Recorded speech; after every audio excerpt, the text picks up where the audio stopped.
만나고 싶은 스님이나 제가자를 초대하는 단박 인터뷰 순서입니다.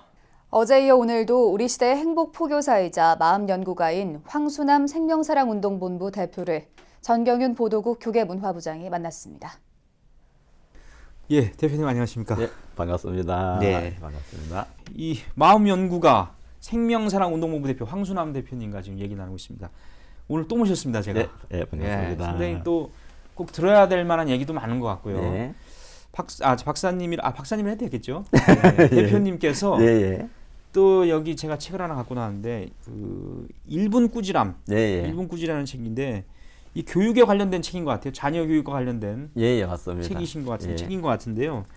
자, 우리나라 교육에 대해서 뭐 문제점은 많이 지적합니다, 사람들이. 예, 그렇죠? 맞아요. 공교육에 대한 문제점. 예. 이 책을 보니까 우리나라에서 교육에서 배울 수 없는 세 가지가 있다. 예. 제가 들었는데요. 그 핵심 내용을 좀 소개해 주시죠. 예, 우리나라 교육부에 안타깝게도 세 가지가 없는 게 있습니다. 공부는 정말 열심히 많이 가르치려고 해요. 그런데 공부하는 방법을 일러주지 않습니다. 캐나다라든지 저 핀란드 쪽에 가면 정규 과목 중에 공부를 하는 방법을 가르쳐줘요. 예. 우리나라는 많이만 하려고 하고 공부에 대한 욕구만 많지 방법을 아무도 가르쳐주지 않아요. 그래서 위에 선대들이 배운 대로 그대로 가요. 예. 근데 상당히 많이 함에도 불구하고 이렇게 큰 기대치를 나타내지를 못하게 되어 있습니다. 예. 이게 제일 문제가 되고요. 예. 또 하나는 인간 본성에 대한 과목 자체가 없어요, 학교에. 인간 본성에 윤리나 뭐 도덕 과목이 있잖아요. 윤리나 도덕이 있죠. 예. 거기 대신 해야지 되는데 이거는 시험 성적 위주로 가요. 성적이, 예를 들어서 길을 가다가 종이를 주어야 된다. 다가 OX 하면 O라고 합니다. 근데 보면 엄마들이 아이를 데리고 가다가 백화점 가서 종이를 주었어. 엄마들이 반응이 야, 너 어디다 갖다 버리려고 그래? 이렇게 나오거든요. 이게 성적 위주로 간다는 얘기고요. 도덕은 겉모습만 가요. 사실은 도덕과 윤리가 가야지 되는데 그래서 인간 본성, 인간의 깨달음, 본성의 깨달음에 대한 과목 자체가 없으니까 선생님 자체가 없다. 그래서 우리나라에는 인성이라는 게 지금 방과후 학습에서 많이 들어가요. 그런데 이 인성이라는 것도 그 시기와 그 공간에 영합한 기기묘묘하고 이상한 것만 하면 되는 줄 알아요. 그러니까 인간의 본성이 무엇인지를 규명하지 못하고 그냥 이렇게 가는 거예요. 그게 없고요. 또 하나 제일 중요한 게 학교에서 꾸지람 훈육 방법을 가르치지 않는다. 이렇게 되는 거예요. 그러니까 각 가정에 꾸지람 방법이 없습니다. 학교에서도 없고 어린이집에서도 없고 그러니까 선생님들이 아동 폭력이 나오고 아동 학대가 나오기 시작해요. 우리나라에 그렇게 유수한 교육학자들이 아니면 교육 위반 전문가인 교육부나 그다음에 국회에서도 그 아이 꾸짖는 방법 하나를 우리나라에서 만들어서 던지지를 못하는 거예요. 너무나 안타까운 거죠. 여기서부터 모든 문제들이 발생을 합니다. 그럼 우리 대표께서는 불교와는 어떻게 인연을 맺게 됐습니까? 이제 처음부터 불교와 인연을 맺은 게 아니고요. 아까 잠깐 말씀드렸었는데 제가 중학교 때 그 불교 관련 책을 보니까 어머니 뱃속에 들기 전에 너는 어디 있었냐 하는 책을 보고 저는 충격을 받았습니다. 그 문구 하나를 보고 어머니 뱃속에 들기 전에 내가 어디 있었는지 이게 안 되는 게 아무리 해결이 안 되는 거예요.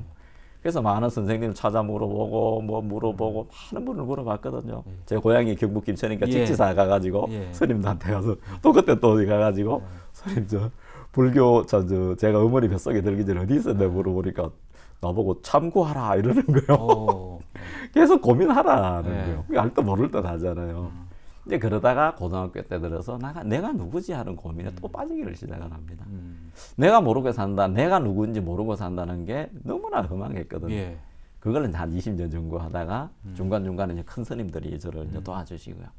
근데 우리 사회가 뭐 참 다들 아시겠지만 좀 갈수록 각박하고 정신적으로 굉장히 불안한 면이 있어요. 그리고 이제 세월호 사고도 있었고 메르스 사태도 있었고 각종 사건 사고 재해도 많이 나고 그러니까 내일 어떻게 될지 모른다라는 불안감 이런 것도 있고요. 그래서 제일 많이 쓰는 말이 힐링, 맞습니다. 치유 뭐 이런 말을 좋아합니다 사람들이. 그래서 그런 프로그램도 많이 생겼어요 사실은요. 그 대표님께서 보시기에 그 요즘에 그런 분위기에 대해서 어떻게 보시는지 궁금하고요. 힘들어하는 분들에게 또 조언하고 싶은 말씀도 있으시죠? 그럼요. 그 힐링을 합니다. 사실 힐링의 전제 조건이 한 가지가 있어요. 힐링은 내가 지금의 힐링은 잘 먹고 뭐 이런 쪽으로 이야기를 하잖아요. 내가 치유받고 이렇게 이야기하는데 힐링의 존재 조건은 그 존재 가치에 대한 게 먼저 있어야지 되는 거예요. 빙의 상태, 나의 존재. 예. 나의 존재가 완전함에 서지 않으면 힐링은 줄 수가 없는 부분이거든요. 예. 이 힐링을 많이 찾는다는 거는 뒤집어서 이야기해보면 인간 근원으로 향하기 시작을 했다. 지금까지 물질로 밖으로만 향하던 게 안으로 향하기 시작해서 오히려 더 미래 세대는 좋아질 거다라고 저는 보는 거고요. 그리고 이런 말씀 많이 하죠. 행복을 뭐 멀리서 찾지 말고 예. 바로 내 안에 있다. 뭐 예, 이런 얘기도 예, 많이 예. 하던데. 예, 맞습니다. 예. 행복한 세상, 정말 힐링, 자기가 최고의 힐링, 행복한 세상 만들기, 행복한 나의 삶을 만들기는 너무나 간단해요. 나한테 와 있는 위대성을 내가 인정하면 돼요. 내가 지금 불행을 느끼고 병, 불안을 느끼는 건 뭐예요? 이미 나한테 병들지 않은 존재가 있으니까 병을 느끼는 거예요. 내가 가난이 지금 짜증이 나요. 예. 가난하지 않는 이미 부자가 있기 때문에 가난하고 부딪혀서 짜증이 예, 나는 거예요. 그렇죠. 그걸 알아차리는 나는 위대한 거거든요. 그렇죠. 나의 존재는 완전하고 원만한 무한한 존재라고 인정하는 게 제일 맞고요. 그다음에 힐링하는 거는 남이 계속 나를 힐링해주고 내가 힐링을 받으면 나는 종 같은 존재로 변해버리는 거야. 그것이 아니라 예. 지금 내 앞에 있는 사람을 기쁘고 행복하게 만들어주면 돼. 이렇게 하면 되는 거예요. 저도 이게 참 불만이 많거든요, 제가. 네, 왜 이렇게 눈이 작지? 그래요. 왜 이렇게 누가 얘기하면 바로 못 알아들을까? 예, 뭐 그런 예. 불만이 많습니다. 예, 그런가요? 예, 이건 저도 좀- 뭐 몇 가지 있는데 예. 저는 불만이 여러 가지 있음에도 불구하고 항상 행복해요. 매 순간 매 순간 너무너무 행복해요. 그렇습니다. 예, 그렇게 예. 나요. 앞으로 대표님께서 또 어떤 계획을 뭐 세우신 게 있으시죠? 예, 예, 예, 예. 말씀해 주시죠. 이렇습니다. 삶을 내가 정말 행복하게 바꾸자면 뭐 좋은 책 한 권이나 좋은 말씀 하나로 사람이 바뀌지 않습니다. 물론 그렇게 바뀌면 좋은데 참 어려운 부분들이거든요. 그래서 매일매일 생활을 내가 베푸는 삶을 살았는데 그거 역시도 만만치 않습니다. 그래서 제가 만든 게 무엇인가 하면 앱을 개발했습니다. 네. 개인 수양록을 만들었어요. 예. 예전에는 어느 종교단체나 법이나 진리나 이런 것들이 어떤 그 한 공간, 한 시간 안에 어떤 계층만 가지고 있었어요. 지금 시대가 변하거든요. 보편화되는 시기예요. 깨달음, 행복이 보편화되는 시기다. 어떤 경전에 되면 거기 내가 가야 되는데 그래서 제가 그렇게 하지 않고 휴대폰 앱으로 각자 매일 수양할 수 있는 프로그램을 만들었습니다. 그래서 감사 노트라고 이름을 지었고요. 예. 나에게 쓰는 편지라고 했습니다. 그 네이버나 다음 같은 데 가서 감사 노트 치면 예. 제 그 노트 그게 나와요. 앱이 나오는데 예. 그걸 분양 받으셔서 자기께 자기 이름이 나와요. 거기다가 매일 자기가 간사한 점, 자기 칭찬 하나, 남 칭찬 하나 요렇게 써서 이게 사람들에게 널리 퍼져진다면 정말로 제가 5년 이후, 10년 이후에 도덕성 회복 운동을 한번 해보겠다. 아, 지금 어떤 지도자나 어떤 누군가 와서 도덕성 회복하자 던져도 안 되는 거예요. 기반 조성이 안 돼 있거든요. 그래서 각자 손에 행복 노트를 만들고 나의 삶을 되돌아보고 감사하고 칭찬하고 만들었을 때 그런 기반이 조성이 되면 나보다 더 훌륭한 사람들이 모여서 우리나라 역사 이래로 도덕성 회복 한 번도 안 해봤거든요. 그렇습니까? 경제 회복 운동만 해봤지. 어. 지금 우리가 한번 해봐야 되거든. 지금 이 시점에. 지금 우리 어른들이 해야 될 게 무엇인가 하면 이 나라의 도덕성 회복 운동 우리가 한번 해보자. 그래야 미래가 보이는 거거든요. 그래서 도덕성 회복 운동을 하면 좋겠다. 또 하나는 예전에는 큰 영웅이 사회를 끌어갔습니다. 이제 그게 안 돼요. 워낙 지식이 보편화됐기 때문에 각자 그 자리에서 깨어서 존경받는 사회 어른이 되면 좋겠다. 네. 말 한마디라도 등 두드려주고 훌륭해라고 인사를 하고 그죠. 그래서 소영웅이 되면 좋겠다. 정말 존경받는 지역사회 어른이 되자.